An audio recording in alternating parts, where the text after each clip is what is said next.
The ballroom of the Ritz-Carlton in Paris shimmered like a dream spun from champagne and moonlight.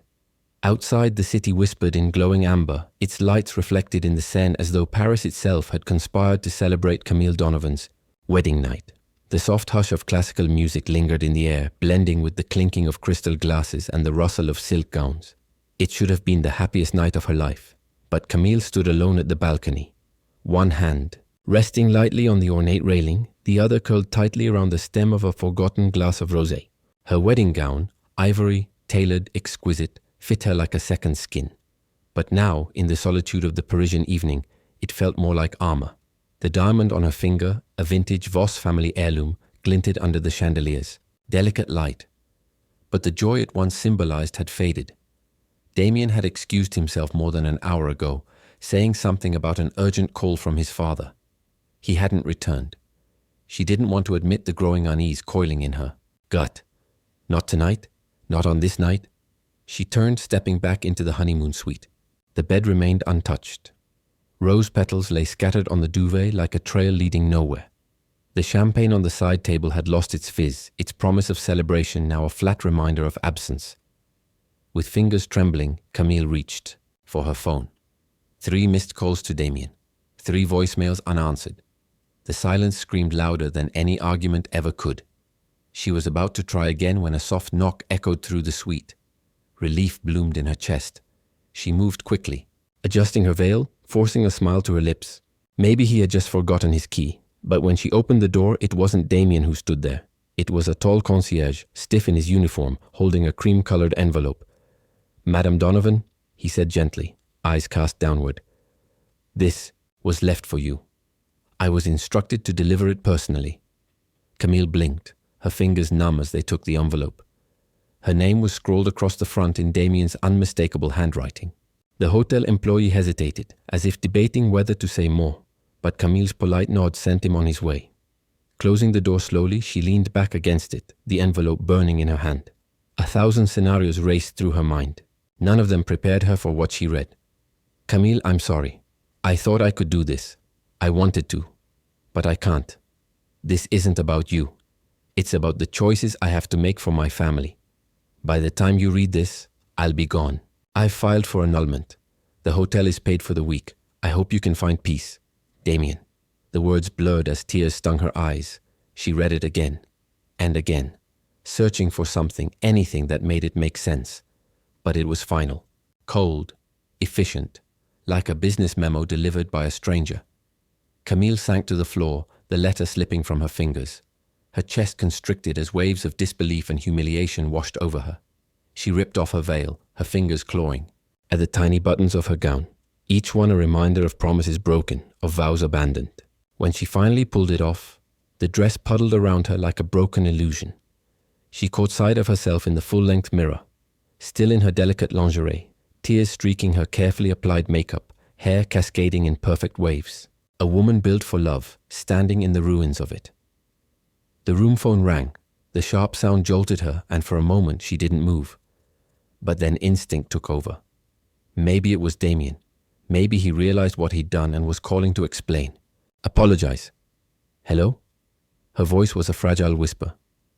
"Madame Donovan, I apologize for the late hour," came the front desk's measured voice. "There is a gentleman here requesting to see you. He says it concerns Mr. Voss." Her heart skipped. "Who?" "A Mr. Julian Blackwell. He says it's urgent. Julian Blackwell." The name barely registered. A business associate of Damien's, perhaps. A representative of the Voss family. Still wrapped in the hotel robe, Camille hesitated. "Send him up," she said finally. Whatever this was, she needed answers. Minutes later, another knock. This time she opened the door to find a tall man in a dark suit, no tie, and eyes that held something both intense and familiar. He didn't smile. He didn't offer condolences. He simply said, "Camille." There was something about the way he said her name, like it mattered. "I'm Julian Blackwell," he continued, stepping inside when she moved aside. "I know about Damien. I know what he did." Camille's spine straightened. "Do you?" "I do," he said simply. "And I need to explain something. But first, are you okay?" The question, so sincere and unexpected, cracked something in her. No one had asked her that yet, not even herself. I don't know, she said truthfully. Julian nodded. Then we'll start there. He didn't try to console her with cliches. Instead, he handed her a bottle of water and sat across the room, giving her space. After a long silence, he said, "This wasn't about love. Not to Damien. To his family, this marriage was strategy. An acquisition." Camille stared at him, her mind struggling to connect the pieces. "You're saying I was part of a deal?" "Yes," he said, unflinching. "Your father's tech company. The adaptive security protocols you developed last year. They've been trying to get control of that technology for 2 years. When traditional acquisition failed, they changed tactics." "Damien," she whispered. "Was the tactic," Julian confirmed. Camille's breath left her body. The romance, the whirlwind engagement, his sudden interest in her work. It had all been designed. "How do you know all this?" she demanded, her voice sharp with disbelief and rising fury. "I used to work with the Voss family. Years ago. I know how they operate. And I've been tracking their moves ever since I left. When I saw your name in their communications, I started digging." "Why me?" "Because you're the only person they couldn't manipulate through fear or money. You built something they couldn't replicate." Camille laughed bitterly. "And now they've destroyed me instead." "No," Julian said, rising. "You're not destroyed, not even close." She looked up at him, eyes still wet. "Why are you helping me?" He paused, choosing his words carefully. "Because I've known who you are for a long time. And not just from boardrooms or news articles." He reached into his jacket and pulled out a small worn photograph. It showed a science fair in a high school gymnasium. A younger Camille, triumphant beside a makeshift encryption demo. And beside her, a teenage boy with oversized glasses. "You were the only one who ever believed I was more than a nerd with an idea," he said. "Back in junior. Hi. You partnered with me for 2 projects. You don't remember, but I do." Camille's hand went to her mouth. "Julian? I went by Jules then. You gave me confidence when no one else did. You stood up for me when others mocked my ideas." She blinked rapidly, stunned by the memory. "A boy with kind eyes and big dreams. I disappeared after my mom got a job out of state," he said. "But I never forgot you. Or the way you made me feel seen." Tears returned, softer this time. "Why didn't you say anything before?" "Because I wanted to be someone worthy of your trust first. Not a ghost from the past. And certainly, not someone you'd suspect had motives." Camille crossed the room, standing inches from him. "And what are your motives now?" "To help you rebuild," he said. "And to make sure you're never used like that again." She searched his face, older, stronger, but still familiar. And for the first time that night, something besides pain stirred inside her. Something small, fragile, hope. Not because Julian promised to fix things, but because standing there in the wreckage of her wedding night, Camille Donovan realized she wasn't alone. Not anymore. The silence after heartbreak has a sound all its own. Thick, hollow, almost sacred. That's what Camille Donovan heard, as the morning light bled across the Parisian skyline. She sat still, a blanket wrapped around her shoulders, watching the golds and pinks stretch over the Seine, as if the sky itself were trying to offer her a fresh beginning.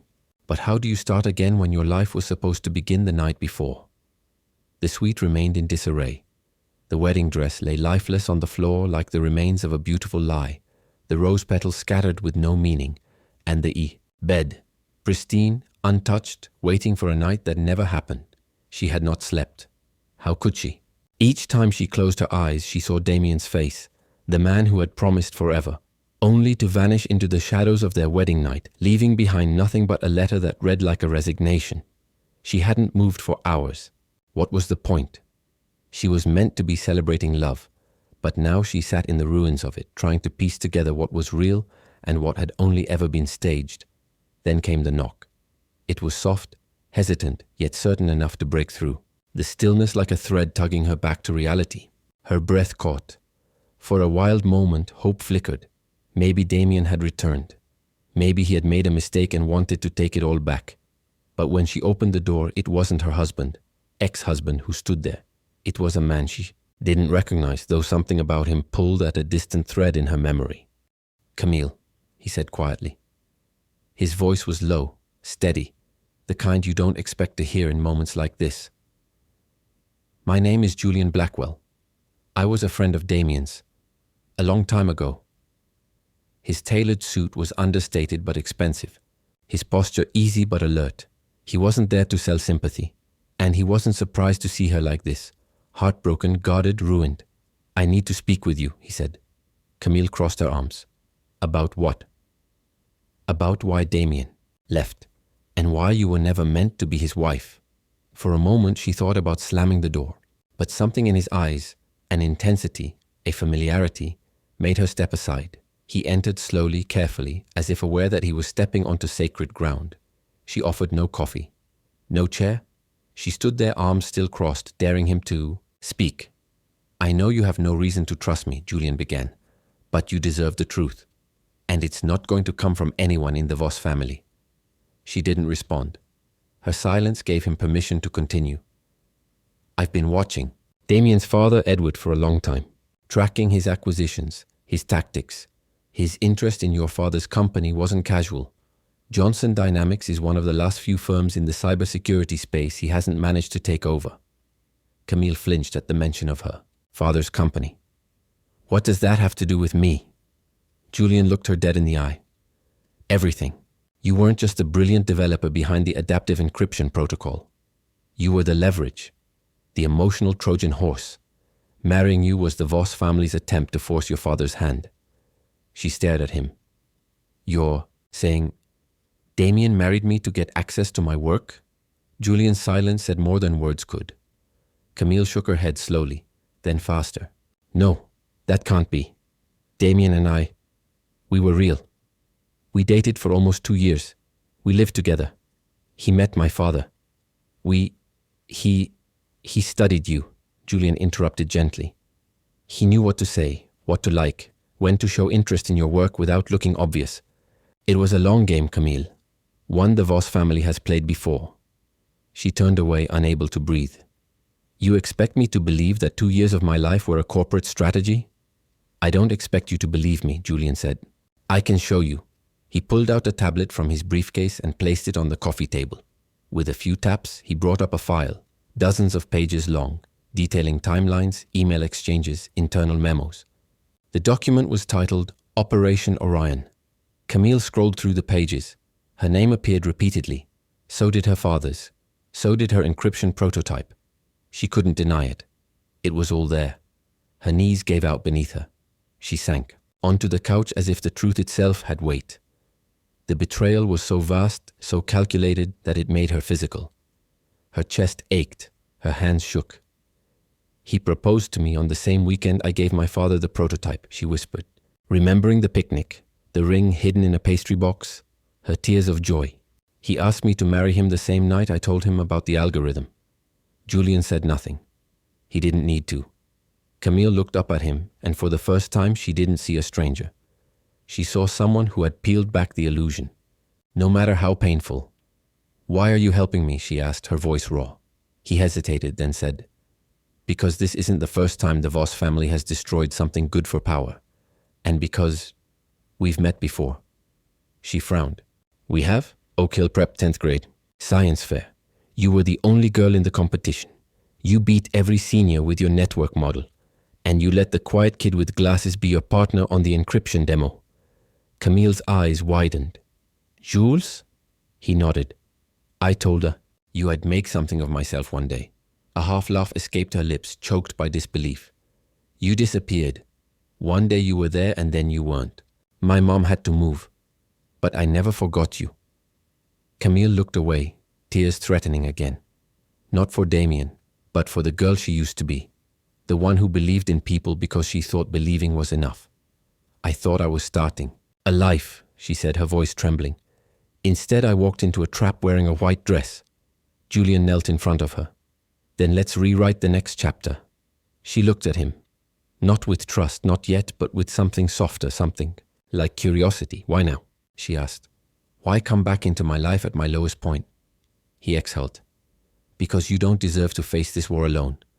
And because I owe you more than you know. She studied him. The once shy boy was gone.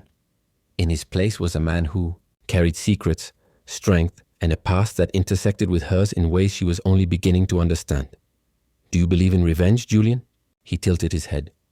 No, I believe in justice. And what do you call what Damien did? A mistake he'll regret for the rest of his life. Camille rose from the couch, steadier now. Something had shifted. Not just the betrayal, but her reaction to it. She wasn't the girl in the veil anymore. I want my life back, she said. I want my work protected. I want my father shielded. And I want the Voss family to know they didn't break me. Julian smiled. Not out of pity, but respect. Then let's begin. As she turned to face the Paris skyline once more, the city no longer looked like the backdrop of a tragedy. It looked like a battlefield. And Camille Donovan was ready to fight. Camille Donovan had always known how to rebuild. Her childhood had taught her that strength was often born from necessity, not preference. Raised by a father who built Johnson Dynamics from his garage while raising her alone after her mother's death. Camille had learned how to code algorithms before she ever wore makeup, how to negotiate silence before ever learning to argue. So waking up the morning after Julian's revelations didn't feel like weakness. It felt like familiar territory. She had barely slept, but her mind had worked through the night. She'd reviewed every memory of Damien through this new lens, not as a partner, but as an actor in a well-rehearsed play. Every romantic gesture, every chance encounter with her father, the curiosity about her encryption protocol, it all took on a sinister shade. There was a precision to his betrayal that made it feel less like heartbreak and more like a strategic assault. Her apartment, once a sanctuary, now felt like a stage she'd never wanted to perform on again. Her lease was up in days. She was supposed to move into Damien's penthouse. Her job resigned. Her future sabotaged. And yet, as she sat cross-legged on the floor, surrounded by hastily packed boxes and shards of trust, she didn't cry. Not because the pain had passed, but because she refused to be broken in plain sight. A sharp buzz from her phone interrupted her thoughts. "Dad, baby girl." Samuel Donovan's voice broke through with warmth and concern. "I've been trying to reach you since yesterday." Camille closed her eyes. "I know. I'm sorry. I just needed time." "What happened, Camille?" he asked, voice laced with something more dangerous than worry. Quiet rage. "Damien left." "Me," she said flatly. "He walked out right after the wedding. Left a letter at the hotel." Silence. The kind of silence only a father can give when he's doing everything not to yell or swear. "Where are you?" "Still in Paris. For now." "Come home," Samuel said. "Let me take care of you." "No," she replied, firmer than she expected. "I got myself into this. I'll get myself out." Samuel sighed. "You're my daughter, Camille. That makes what happens to you mine too. And you should know. Yesterday morning, Edward Voss made another offer. Triple what he offered last quarter. He wants Johnson Dynamics badly." That offer wasn't coincidence. Camille's mind moved like code now, efficient, sharp. "Did you accept?" "Of course not," Samuel scoffed. "Our adaptive security suite is about to hit its full version. It's worth 10 times what he offered. But Camille, the timing, it's suspicious." Before she could answer, another knock rattled her hotel door. "Dad, I have to call you back," she moved towards the door, checking the peephole this time out of habit, no longer naivety. Julian stood there, casual in dark jeans and a tailored button-down, holding a bag that smelled faintly of roasted espresso and croissants. "Didn't think you'd be up this early," he said with a small smile as she opened the door. "I haven't slept," she replied honestly. "Then I brought the right fuel." Inside, he unpacked breakfast without pretense, spreading out fruit, pastries, and steaming coffee. Camille watched him silently. He moved with ease, not trying to fill the silence, but not afraid of it either.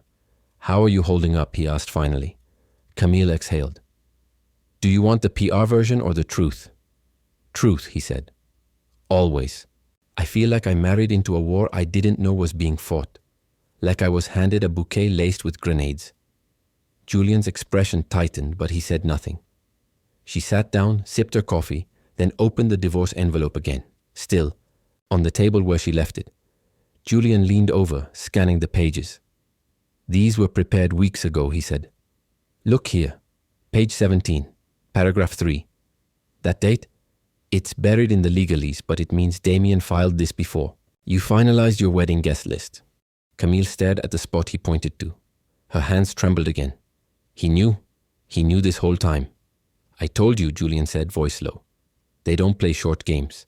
The Vosses always have an exit plan, a pivot. You were never. The future. You were the access." She didn't scream. Instead, she picked up a piece of fruit and bit into it mechanically. And now that they failed with the wedding route, what? They just tried to buy the company again? Julian hesitated. I think that was the fallback. But I also think they'll escalate. Camille met his gaze. How much do you know about their tactics? Julian stood and pulled his phone from his pocket. Enough that I had this intercepted. He handed it to her. On the screen was a photograph. Her photograph, taken through a partially opened door as she changed out of her wedding dress. Her lace lingerie, carefully chosen, lovingly worn, captured in a candid she never knew had been taken. Her blood ran cold. They took pictures of me, she whispered. On my wedding night. Julian nodded grimly. Nathan Voss sent them, to Edward the night he left. My contact intercepted them, but they were going to use them if your father refused to sell again.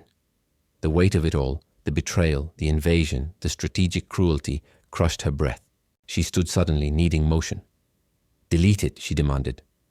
I already did, Julian said. From my device and theirs, but Edward may have more. She paced the room, hands clenched. Why are you helping me? She asked for the second time in as many days. Julian looked at her then, really looked. Because they ruined someone I loved once, someone who trusted them, and I didn't stop it. I couldn't, but I can help you. That's not an answer. He ran a hand through his hair. You remember Oak Hill Prep, science fair. You built a dual-layer firewall with 2 days' notice because someone sabotaged your project? She blinked. That was you? I saw what you did, how you stood up for your work. You were the first person I ever saw challenge a system that wasn't made for you. You didn't flinch. And you've been following me ever since? Watching, he corrected softly. Admiring. And yeah, protecting when I could. Especially when I saw your name next to Voss Industries in that engagement announcement. She didn't know what to say to that. But something in her chest loosened. Something she hadn't even known was tight. So what now? She asked. We hit back, Julian replied. Smart, quiet, strategic. They want your technology. They think it's just code. But they don't understand. It's you, and you're not for sale.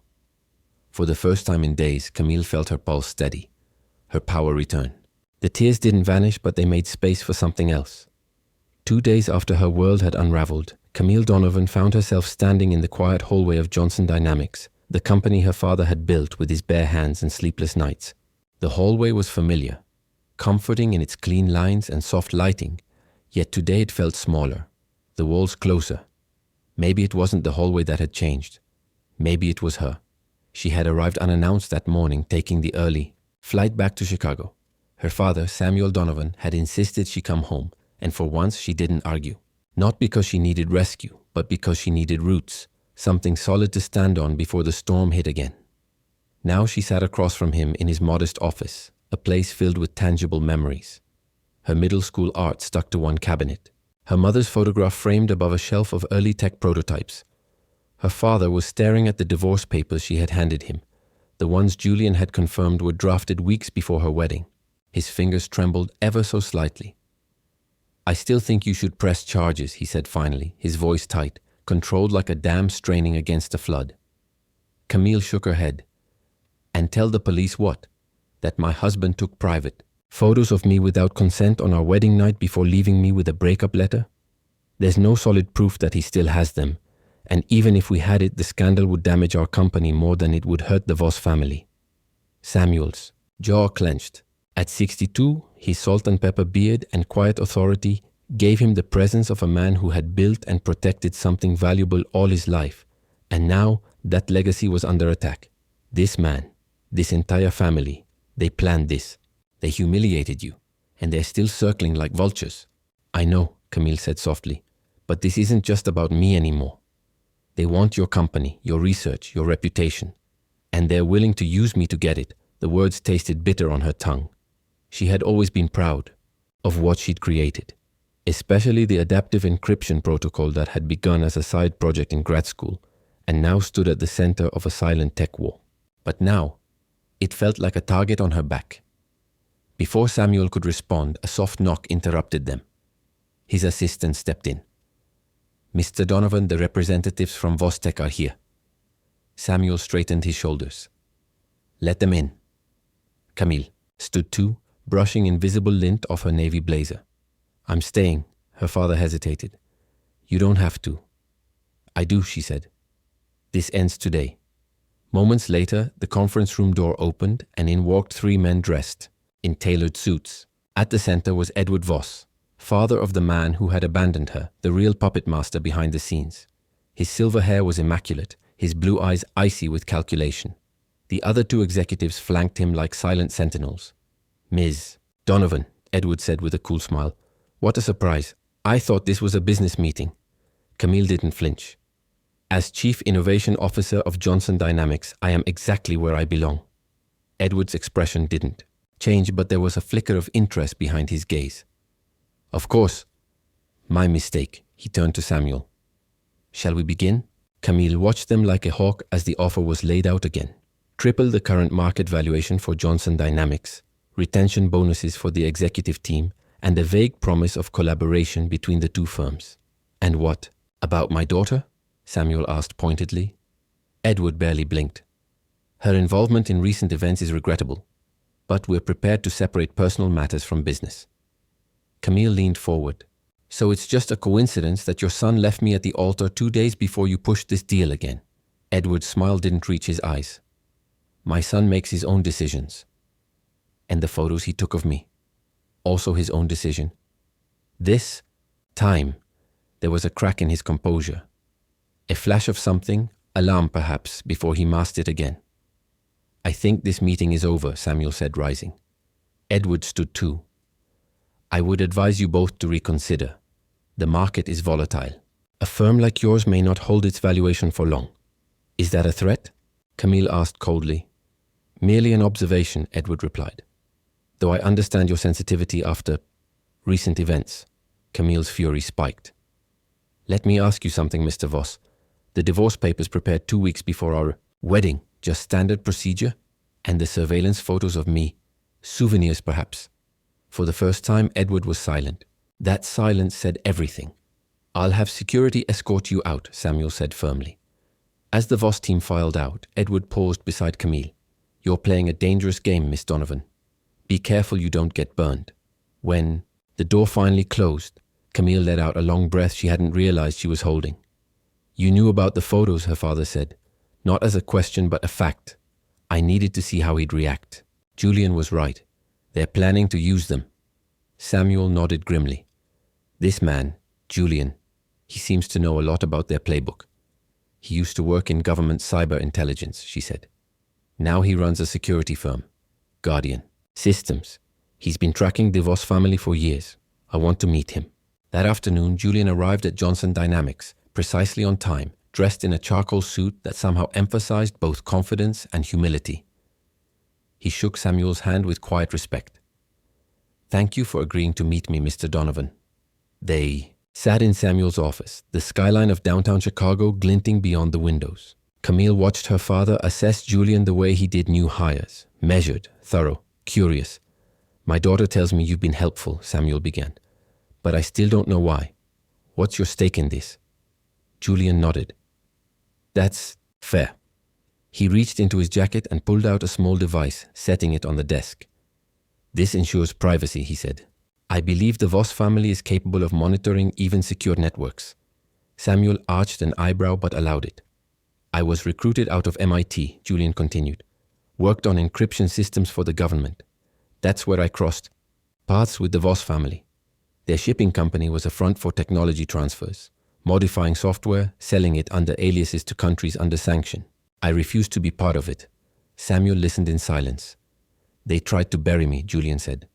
"Discredit me, blacklist me. I left. Built Guardian from the ground up. And I've spent the past 10 years documenting what they've been doing behind closed doors. And you came to my daughter because," Samuel prompted, "because she created something that could blow their entire operation apart." Julian looked at Camille then, his voice softening.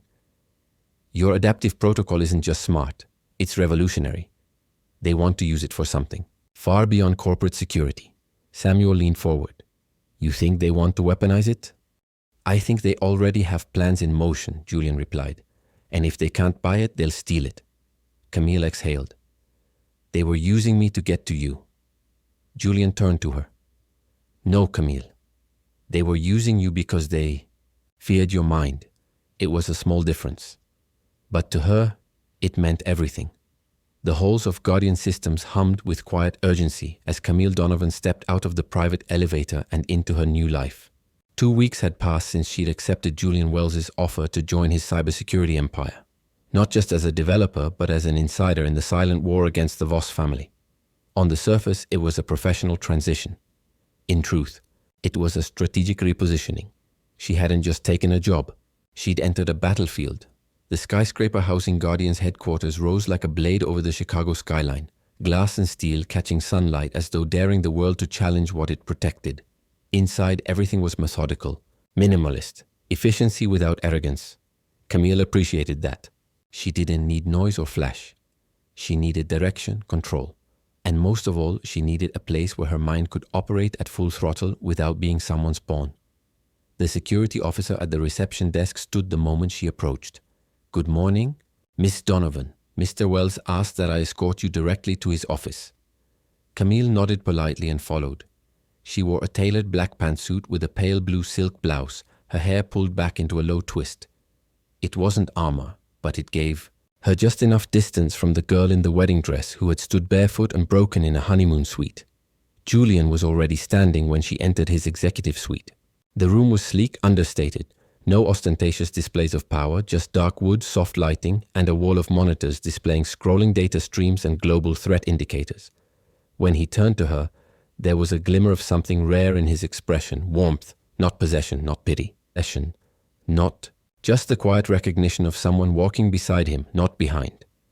"Camille," he greeted. "Welcome to Guardian." "Thank you," she said, stepping forward and offering her hand. He shook it gently. "Let me introduce you to someone." A woman entered from a side door, dressed in a slim charcoal suit and flats. Her short bob was sharply cut, and her dark eyes were observant. "This is Nora Lynn," Julian said. "My chief operating officer and the backbone of this company." Nora extended her hand with a dry smile. "He's not exaggerating. Julian builds brilliant code and forgets what day it is. I make sure we don't accidentally launch satellites into the wrong hemisphere." Camille smiled, surprised by the genuine friendliness. "Camille Donovan," she said. "But I'm guessing you already knew that." "I followed your work for years," Nora said. "The adaptive encryption protocol? Elegant and nearly impossible to reverse engineer." Camille's smile faded slightly. "That's exactly what they're counting on." Nora nodded. "Which is why you're here. Come on, I'll show you to your team." The rest of the morning passed in a blur of introductions, secure credentials, and onboarding into Guardian's inner framework. Camille's official title was Director of Protocol Development. Unofficially, she was Julian's most valuable ally in the fight to dismantle the Voss family's stranglehold on the industry. By noon, Camille found herself alone in a glass-walled conference room, sifting through the company's encryption framework and quietly integrating the next evolution of her work. She barely heard the door open. Julian stepped in holding 2 coffee cups. "Thought you might need a refill." She looked up, surprised. "You're not a CEO who sends assistants for coffee?" "Only when I'm not trying to earn someone's trust," he said, setting the cup beside her. Camille took it and wrapped her hands around the warmth. "It's been a long time since I felt like part of something real." Julian sat across from her. "You are now. And I'm not just saying that. Your work, it could change everything. Not just for us, but for anyone who believes security shouldn't come at the price of personal freedom." Camille studied him. "You believe that?" "With everything I've got," Julian said. "Even before I met you again, but now it's personal." Camille didn't respond right away. She thought of Damien's voice, smooth with affection and artifice. She remembered how easily he'd made her believe the lie. Julian's sincerity scared her more than that betrayal, because it felt real, and real things had the power to break her. "Julian," she said finally, "I know this started as a mission for you, taking down the Voss family, but I need to know something." "Ask me anything," he said. "Am I just another angle in your campaign?" "No," he said without hesitation. "You were never the plan. You were the reason I changed the plan." His words hung in the air between them. Not romantic, not performative. Just truth. Before Camille could respond, Nora appeared in the doorway with urgency in her step. "We have a situation," she said. "Javier's team just intercepted internal chatter. The Voss family is accelerating their timeline." "Why?" Julian asked, standing immediately. "They're about to announce a new technology partnership with GFS Holdings." Camille's heart skipped. "Global Finance Solutions. That's one of the largest banking data hosts in North America. They've integrated your protocol into the announcement," Nora added, handing Camille a tablet. Camille scanned the data. The architecture had been altered, the branding changed. But the core, the seed of it was hers. "They're using my work, rebranded, obscured, but it's mine." Julian's voice dropped into steel. "They're trying to beat us to the industry, make it public, establish ownership." Camille looked at him. "We can't let that happen." "We won't," he said. "We're scheduled to present Guardian's updated platform at the Denver Tech Summit next week. We'll move our launch forward, and while we're there, we gain proximity to their servers." Nora added, "Our contacts confirmed the Vosses store private comms and encrypted archives in their Denver satellite center, including the original surveillance footage." Camille's hand clenched into a fist. "Then we're going to Denver." Julian nodded. "But we don't just react, we lead. Let them chase our tail for once." That night, after hours of planning, Camille stood alone, on the balcony of her secured Guardian apartment. The skyline was lit up, stars dimmed by the electric glow of ambition. She stared at the lights, letting the silence steady her pulse. Her phone buzzed. A message from Julian. "You're not alone in this. Not anymore." Camille stared at it for a moment, then set the phone down. She wasn't sure if she was ready to trust again. But something told her she'd already started, and this time, if she fell, it wouldn't be in silence. It would be in fire. Camille Donovan hadn't planned on returning to Denver, not under these circumstances, not carrying this kind of fire inside her. Yet here she was, walking through the glass atrium of the Summit Grand Hotel, a badge clipped to her blazer that bore the name of the company she now represented, Guardian Systems. But this wasn't just a tech summit. It was a war zone disguised in clean lines, smiling executives, and endless coffee stations. Beneath the polished charm of the event, Camille could feel the tension humming like a live wire. The Voss family was here. Damien was here. And their announcement, the one she and Julian had intercepted intelligence about, was scheduled for the very morning after Guardian's presentation. Timing wasn't a coincidence. It was a power play. As she stepped into the main conference hall, her eyes instinctively scanned the crowd. There, across the room, standing tall and smug in a dark charcoal suit, was Damien Voss. Time hadn't dimmed the chill his presence brought. His gaze met hers for only a second before he turned away, but it was enough. Her stomach clenched with an emotion far more complicated than hate. She turned sharply and walked in the opposite direction, heading toward the Guardian booth where Julian Wells was already engaging with other developers. His expression shifted the moment he saw her. One of calm steadiness, the kind of gaze that didn't try to own her pain, but offered to carry it. "I just saw him," she said quietly. Julian nodded. "He's been watching you since the moment you stepped inside." The words didn't surprise her. Nothing about Damien surprised her anymore.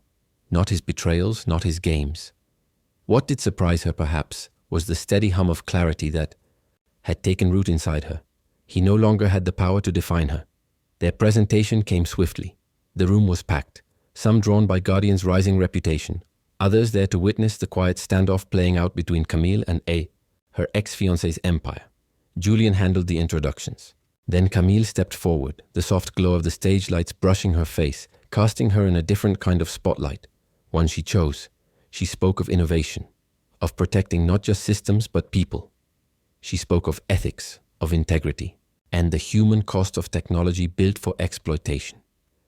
She walked the room through her adaptive protocol's core philosophy, not just what it did, but why it mattered. When she stepped down to a storm of applause, she didn't feel triumphant. She felt vindicated. Julian leaned toward her. "You just raised the bar." "They'll respond," she said. "He'll respond." That night, as the city glittered outside her hotel suite, Camille stood barefoot by the window, arms wrapped around herself. Her phone buzzed. A message from a blocked number.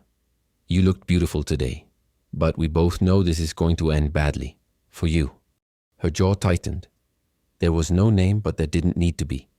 Damien's threats had never needed signatures. They carried the stench of his entitlement, his condescension. She replied with a single sentence.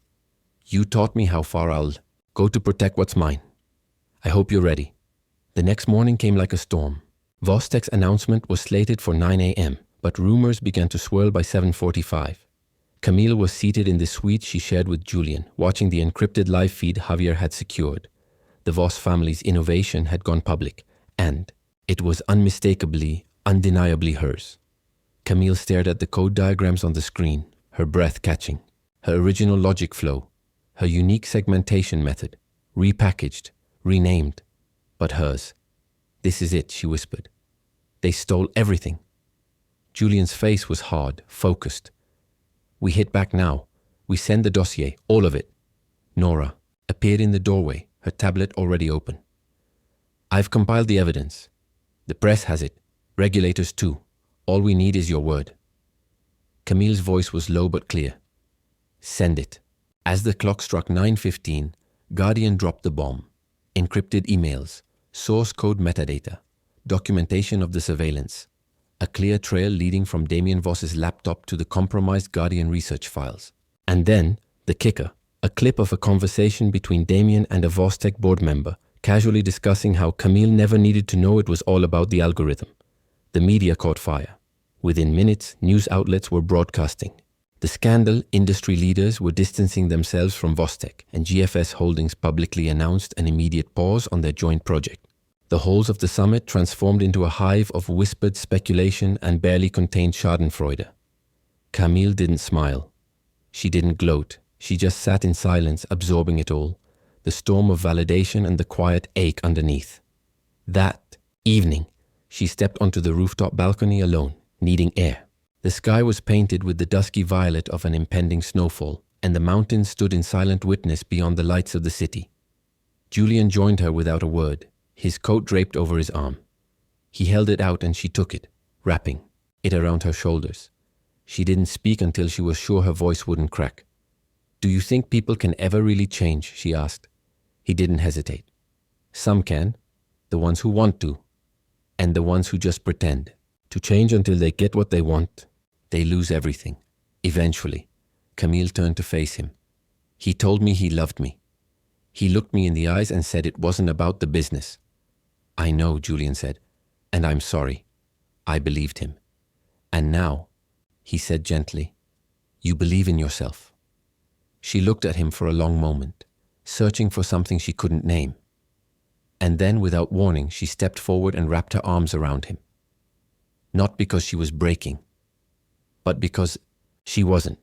I couldn't have done this alone, she said against his chest. You didn't have to, he said, his voice close. You never will again. As snow began to fall in soft, hushed flakes around them, Camille Donovan realized something. She had finally won a war she never asked to fight. And in the wreckage of what had been taken from her, something stronger had emerged. Not revenge, not victory, but truth and freedom, and perhaps the beginning of something that could finally be hers. The private jet touched down just after dawn, the tarmac still silver with dew, and the skyline of New York blurring. Behind a veil of low-lying fog, Camille Donovan stepped off the aircraft with a guarded composure that belied the chaos churning inside her. Her heels clicked against the metal stairs with a rhythm too steady to be anything but rehearsed. The past 48 hours had been a cyclone, her work nearly stolen again, her name dragged into a media firestorm, and a betrayal confirmed that still echoed in her bones. But now she was home, at least as close to home as any place had felt since the night of her wedding. Julian Wells walked just behind her, quiet, his presence a stabilizing force. Since Denver, they'd moved like two halves of a newly formed whole, separate but undeniable, in their alignment. There were questions that hadn't been asked between them yet, emotions that hovered in the quiet spaces of their conversation. But they were moving forward, and for Camille that was enough. For now. She didn't go straight to Guardian's headquarters. She made a detour to a brownstone tucked into a quiet corner of Brooklyn, where the lights were never on past 10 and the mailbox still bore the name Donovan. Her father's voice came over the phone earlier that morning, ragged and urgent. Camille, we need to talk. Alone. When she arrived, Samuel Donovan was already waiting in the front room, the faint scent of strong coffee and aging books wrapping around her like memory. He didn't rise from his armchair when she entered, only looked up at her with eyes that had seen too much in recent months. "I saw the press conference," he said. "I saw everything." Camille nodded, unsure what to say. What could she say? That she hadn't expected it to hurt so much? That some part of her still wanted to believe Damien Voss could be redeemed, even if she knew better. But her father wasn't focused on Damien. He reached for a file folder resting on the side table and handed it to her. "This came yesterday. Couriered. No return address." Camille opened it, hands suddenly unsteady. Inside were photographs, grainy but unmistakable. Julian meeting with a known Johnson Tech rival. A scanned document showing a Guardian Systems subsidiary filing suit against Johnson Tech. Dates. Locations all neatly marked. On the surface, it painted a picture of yet another betrayal. "I didn't want to believe it," her father said. "But Camille, if this is true..." She stared down at the papers, her mind racing.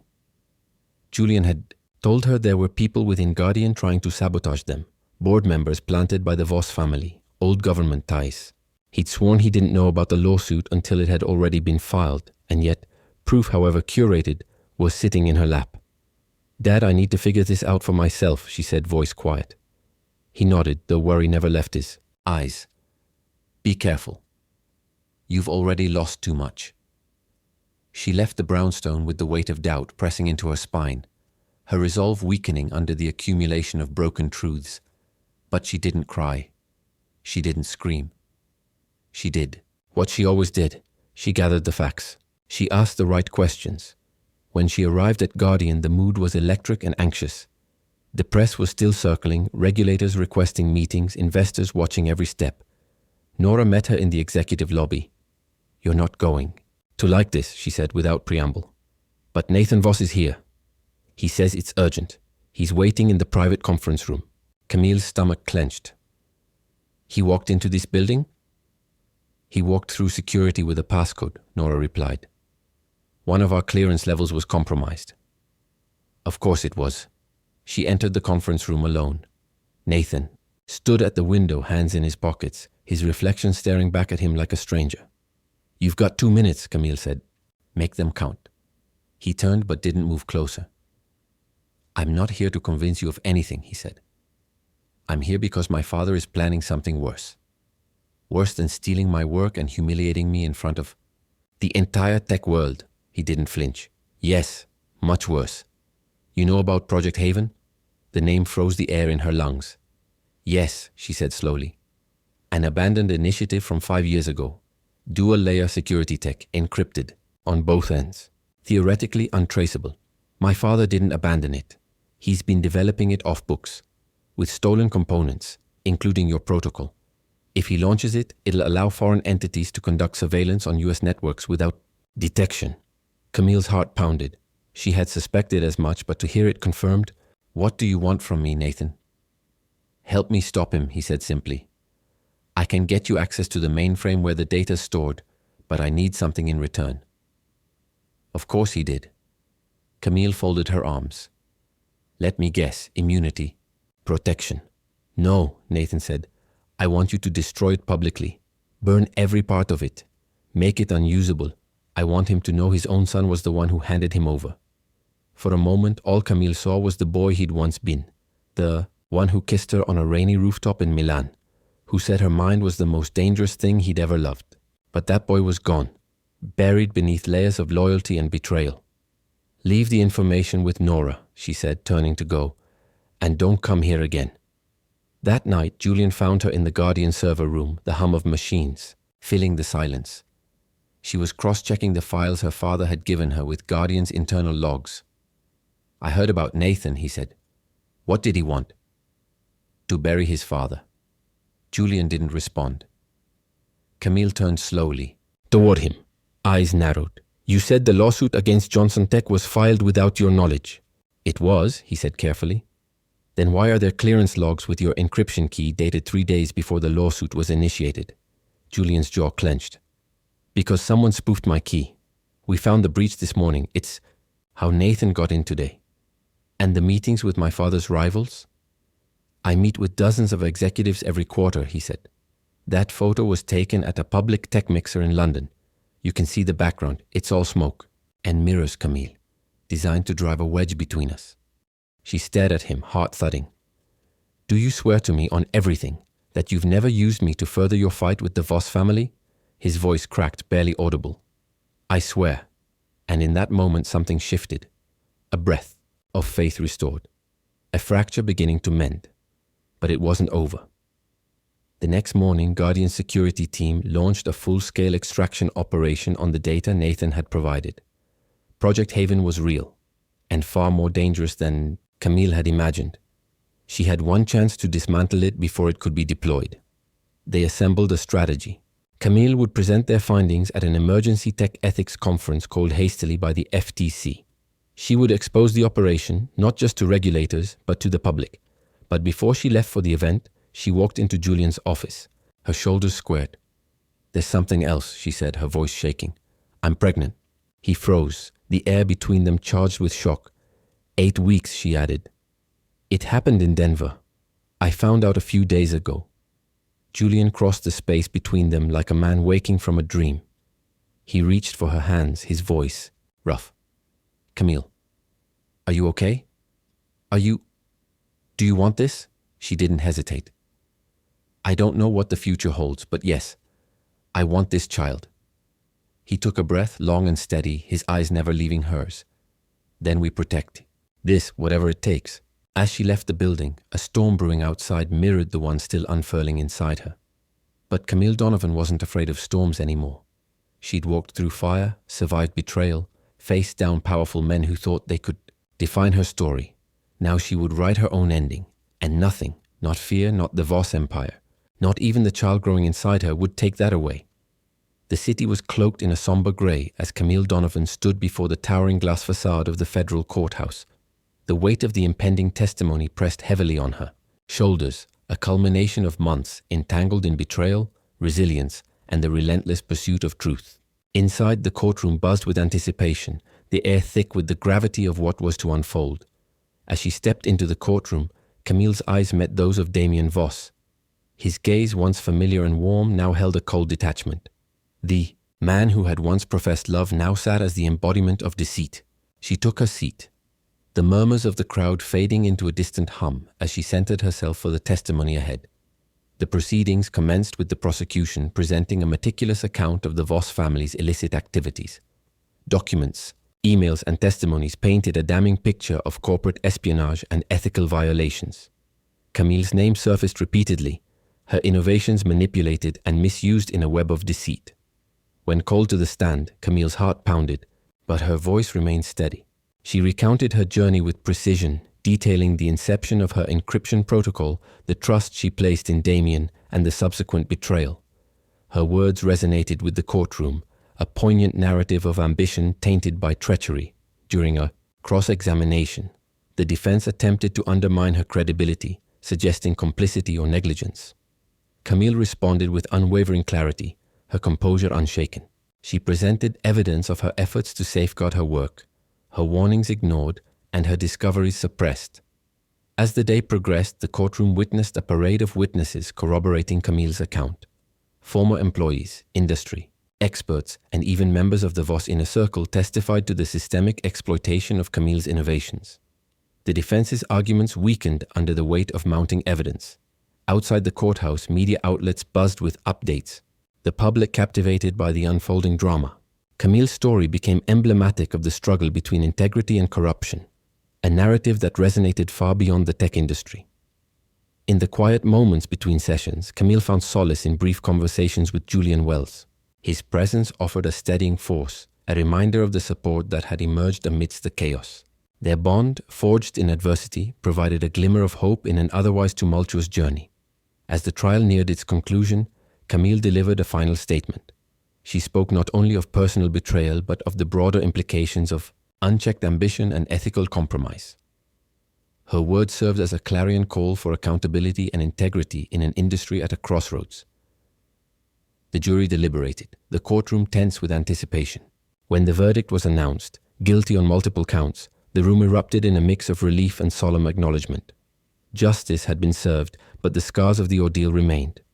In the aftermath, Camille stood on the courthouse steps, the city skyline stretching behind her. Reporters clamored for statements, but she offered only a brief reflection. This journey has been arduous, marked by pain and resilience. I stand here not as a victim, but as a testament to the power of truth and the importance of standing firm in one's convictions. As she descended the steps, Julian joined her, their paths now intertwined not just by circumstance but by shared purpose.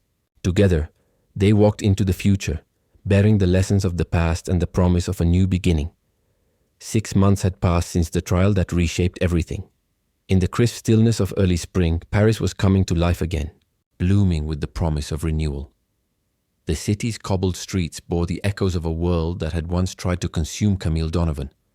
Now it held the new beginnings she had fought so relentlessly to claim. Camille stood on the balcony of the Guardian Europe headquarters, the Eiffel Tower rising in the distance like a monument to impossible dreams made real. Beside her, Julian Wells poured 2 cups of herbal tea, a small but quiet ritual that had become their morning custom. They hadn't just survived the chaos, they had evolved. After the Voss empire crumbled under the weight of its own deceit, Camille and Julian had done more than just pick up the pieces. They had merged their talents, reputations, and values into something greater. The formation of Aurora Systems, their joint venture in ethical security technology, had sent ripples through the global tech industry. But for Camille, no accolade or media headline compared to the quiet triumph of living in truth. Inside her office, a photograph sat on her desk, her and her father arms around each other, laughing outside her childhood home in Savannah. He had retired finally, after a lifetime of building and fighting for Johnson Innovations. Now he spent his mornings fishing, his afternoons painting, and his evenings calling Camille to ask about baby names. Yes, the baby. The undeniable, miraculous, complicated life growing inside her. 4 months along now, Camille had moved past the fear, past the nausea and insomnia, past the whispered doubts about whether she could trust again, love again. Now she looked at her future as a woman transformed. Not because she'd been betrayed, but because she had chosen to reclaim power from that betrayal.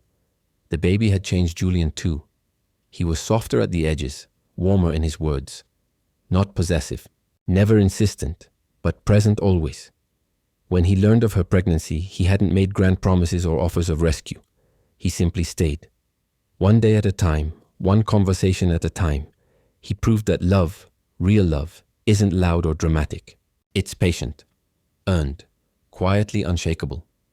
Later that afternoon, they visited a school just outside the city, a new non-profit that Aurora Systems was funding, focused on teaching young women cybersecurity skills and innovation ethics. Camille sat in a circle of 12 girls, their eyes bright with curiosity and ambition. She shared her story, not the press version, but the raw version. The one where she cried alone in a honeymoon suite, tore off a wedding gown like it was a shackle, and stood before a room of lawyers demanding the right to be heard. She watched their faces change, realize, dream. On their way home that evening, Camille looked out at the Seine. Her hand instinctively rested on her growing belly. Julian glanced over from the driver's seat. "You're thinking again," he teased gently. "Always," she smiled, then grew quiet. "Do you think she'll know? Our daughter? About everything that came before her?" Julian reached over, his fingers lacing with hers as they crossed the bridge. "She'll know who her mother is. That's all she needs." And in that moment, Camille believed him. That night, they hosted a dinner. Just close friends, no reporters, no grand speeches. Her father was there, with his silly jokes and doting eyes. Nora, their steadfast partner from Guardian, flew in with her wife. Javier sent wine and a note promising to visit after his next stop. They laughed, they danced. And when the cake came out, chocolate, dense, unpretentious, Julian surprised Camille by slipping a simple ring on her finger. No public proposal, no flashbulbs, just him, kneeling quietly in their kitchen whispering, "Only if you want forever with me." Camille said yes, not because of the fairy tale, but because she'd lived through the nightmare and still believed in love.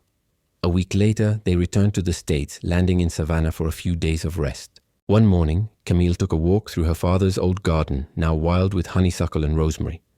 She sat beneath the pecan tree where she'd once done homework as a child and pressed a palm to her belly. A soft kick. It made her laugh, unexpectedly. Not just joy, but awe. This life, this baby, would never know the woman she'd been before the betrayal.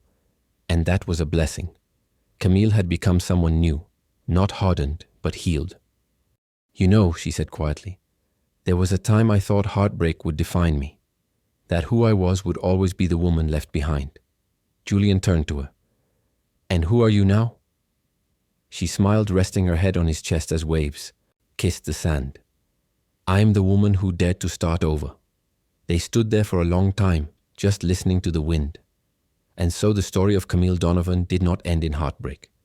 It ended in something far braver: rebirth. A future built not on the ruins of betrayal, but on the foundations of courage and clarity. She had been left on her wedding night, humiliated, manipulated, used, but the millionaire who had loved her, in silence, stepped out of the shadows not to rescue her, but to walk beside her.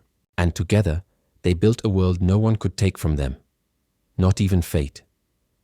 In the end, Camille Donovan's journey is not merely a tale of betrayal, corporate espionage, or even rekindled love. It is a masterclass in resilience, a powerful testament to the inner strength that lies dormant in so many women until life demands they awaken it. When Camille was abandoned on her wedding night, it wasn't just her heart that shattered. It was her belief in everything she thought she knew. But instead of letting that pain define her, she rebuilt from the ashes. She didn't just survive. She redefined what thriving meant on her own terms. Her story reminds us that healing is rarely linear, and trust, once broken, takes time and truth to restore. It speaks to every woman who has ever been manipulated, underestimated, or told to stay quiet. Camille chose to speak up. She chose to fight.